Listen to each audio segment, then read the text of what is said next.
السلام عليكم ورحمة الله وبركاته. بسم الله الرحمن الرحيم. اللهم صل وسلم وزد وبارك عليك يا حبيبي يا شفيعي يا رسول الله. سموا بالله، وحدوا الله، وصلوا على رسولنا وحبيبنا الكريم سيدنا محمد صلى الله عليه وسلم.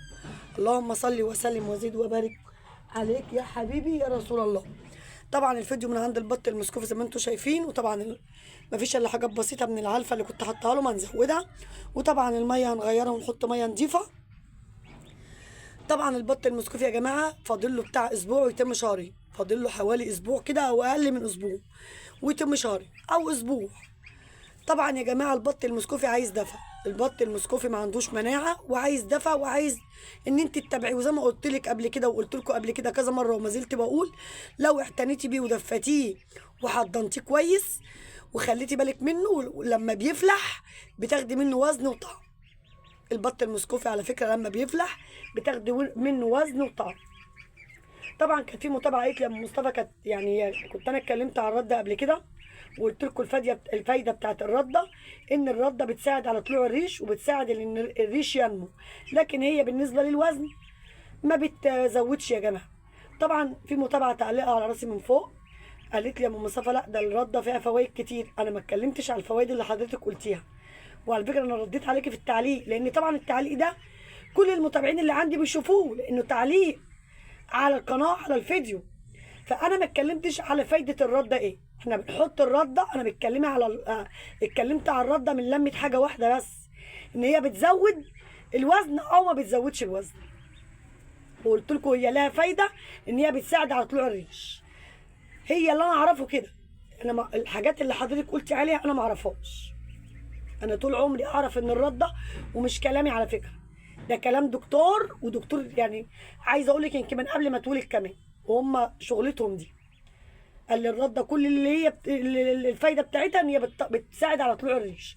ممكن تبقى فيها فوائد تانية، بس احنا كنا بنتكلم ساعتها انا وهو على ان هي بتزود او بتقلل. قال لي لا هي ما بتزودش الوزن، هي بتخسس، بس بنحطها مع اضافات ما بتاثرش انها تخسس، لان تحطي علف، تحطي سن فول، تحطي دشيشه، بتحطي عيش مدشوش، كل الحاجات دي بتسمن طبعا.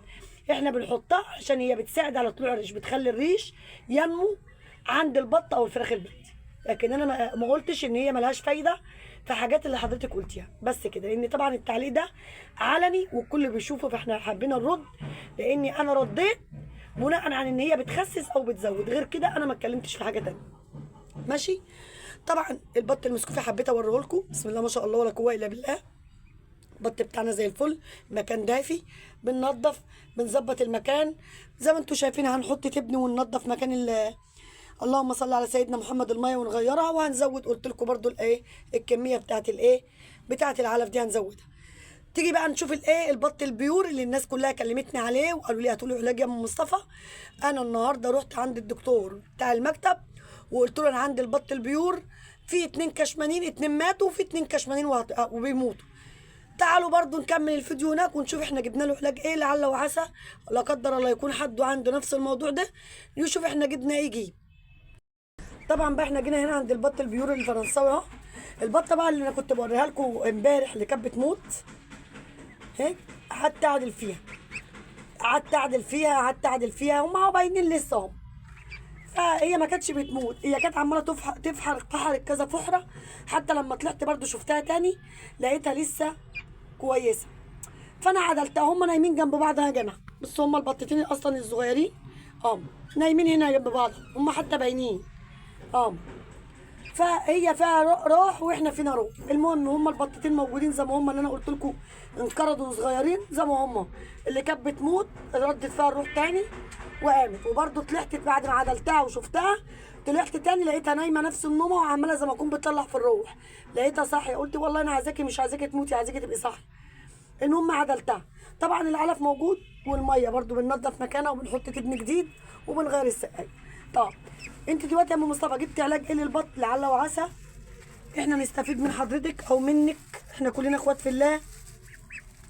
رحنا جبنا من عند البيطري، قلنا له على الموضوع اللي انتوا شايفينه ده، قلت له انا عندي البط البيور الفرنساوي اللي انا واخداه منه، اللي رحت للمكتب اللي انا شاريه منه البط، هو ادرى بقى بحاله، ما رضيتش اروح للمكتب التاني. قلت له دلوقتي البط البيور فيه 2 ماتوا وفي 2 مكتفين رقبتهم كده، وكنت سايبه واحده كده بتفرفر واتعدل، وفي واحده كمان، يعني هما في 2 مكتفين، واحده ماشيه قدام اهي وواحده ماشيه ورا اهي، هما ما زالوا زي ما هما، مفيش تغيير. طب ايه علاجهم يا دكتور؟ قال لي علاجهم مضاد حيوي ورافع مناعه.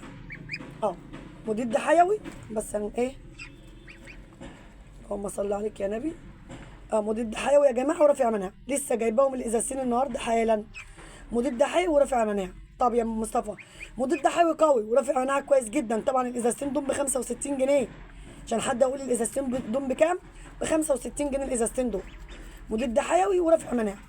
سنتي من كل حاجه على لتر ميه، يعني مثلا انا هدي دي مثلا بالليل سنتي على لتر ميه، هدي دي الصبح سنتي على لتر ميه. انا دايما ببدا بالفاتح، دايما ببدا بالفاتح الصبح وبالغامق بالليل. انا سبحان الله بعلم الجرعات اللي بتيجي بالالوان دي كده، فهندي دي من الصبح وندي دي بالليل سنتي على لتر الميه. طب انا عندي السقايه بتاعتي 4 رتل، هنحط 4 سنتي من النوع ده على 4 لتر ميه. طبعا ده المضاد الحيوي اكيد، يعني هو بنتي اللي جايباه بصراحه، يعني انا كلمته على الواتس وقلت له على كل حاجه، بس بصراحه ساعه المجايب بنتي اللي جايباه للامانه، يعني قلت له، قال لي كل حاجه سنتي على لتر الميه. فاكيد الغامق ده بيكون رافع مناعه، لان عمر رافع المناعه ما بيبقى فاتح كده، ده المضاد الحيوي اكيد يعني، وده رافع مناعه. فسنتي على لتر الميه، والله احنا جبناه، وبرضه هنعمل اللي علينا قدام ربنا، عشان في متابعين كتير قالوا لي يا ام مصطفى هاتي رافع مناعه او هاتي اي حاجه للبط. انا جبت له يا جماعه وهعمل اللي عليا، والبطتين والله ما زالوا بياكلوا سبحان الله، ما بيشربوا هم، يعني هم اللي قدامه اللي بيشربوا، بياكلوا وبيشربوا، ما اعرفش هم مكتفين لي رقبتهم كده ليه، ما اعرفش. المكان دافي ودايما بننضف بالتبن زي ما انتم. بصوا يا جماعه، عايزه اوريكم حاجه، بس بصوا الدنيا ضلمه معلش، بصوا شكاره مليانه اهي، وشكاره اهي، شكاره مليانه اهي، وشكاره، وفي الارض اهو، في الارض تبنى، في الارض تبنى، كل ده كناسه من البط المسكوفي ومن البط البيض. يعني دلوقتي احنا بالليل هندي ده برضه، عشان ما انساش اكون لخبطت معاك ولا حاجه في الكلام. دلوقتي احنا بالليل هندي ده، الكناسه دي كلها الشكاره واللي في الارض دي كله ميه بتبني مبلول من مكان البط ده والبط المسكوفي، صبح وليل صبح وليل صبح وليل، ما مش ببطل، مش مقصره، والمكان كله ناشف اهو، المكان كله ناشف ما فيهوش اي حاجه اهو. هو المكان مكان السقايه بس اللي بيبقى مبلول بشيله وبحط تبن جديد، ووريكم معايا قبل كده وريكم. بس علاج جبنه، هنحط بقى العلاج، وقلنا لكم على العلاج ونوع العلاج وكم سنتي، هنحط كم سنتي على الميه. والعلف والله كانوا خلصوا بصراحه العلف، وحطيت لهم علف جديد اهو، لان انا كنت هنا من حوالي ساعتين، حطيت لهم علف جديد، كانت لقيت ميه ما رضيتش احط الامان، قلت عقبال ما اجيب العلاج يجي واطلع لهم هيكونوا ايه، هيكون لسه في ميه، وفعلا في ميه بالفعل. فاحنا بنعمل اللي علينا يا جماعه، والباقي على ربنا. انا والله اللي يشوف البطه امبارح يقول ده البطه بتموت، سبحان الله. طلعت عدلتها، شفتها بعد ما فصلت معاكم الفيديو، طلعت بعدها بساعتين لقيتها نفس النومه ونفس الترفيس. يعني انت بتموتي ولا عملت ايه في حياتك، عماله تطلعي في الروح، ولا انت ايه نظامك معايا؟ عدلتها تاني اتعدلت وقامت جريت وشربت. قال لا انت بتشتغلينا ولا ايه؟ المهم هي التكتيفه بتاعتها ما تطمنش برضه. وبعدين في كمان واحده اختها، فرحنا بقى، رحت للدكتور، وزي ما انتوا شفتوا كده كلمته، وبنتي راحت له واداها رفع مناعه ومضاد حيوي. بس كده، صلوا على الرسول بقى. وكده احنا خلصنا الفيديو، وانتوا عارفين انا هعمل ايه. طبعا هنغير المكان ده، هو يعني هنبدا بالناكل المسكوفي الاول، نيجي نغير هنا وننضف ونحط العلاج للبط البيور الفرنسي. بس كده، دي الفيديو بتاعنا كان النهارده، يا رب يكون عجبكم ورضاكم. بس بالله عليكم اللي شاهد الفيديو حطوا لنا اللايك فضلا وليس امرا، ويبقى جزاكم الله كل خير. اشوفكم على خير واشوفكم في فيديو جديد، والسلام عليكم ورحمه الله وبركاته.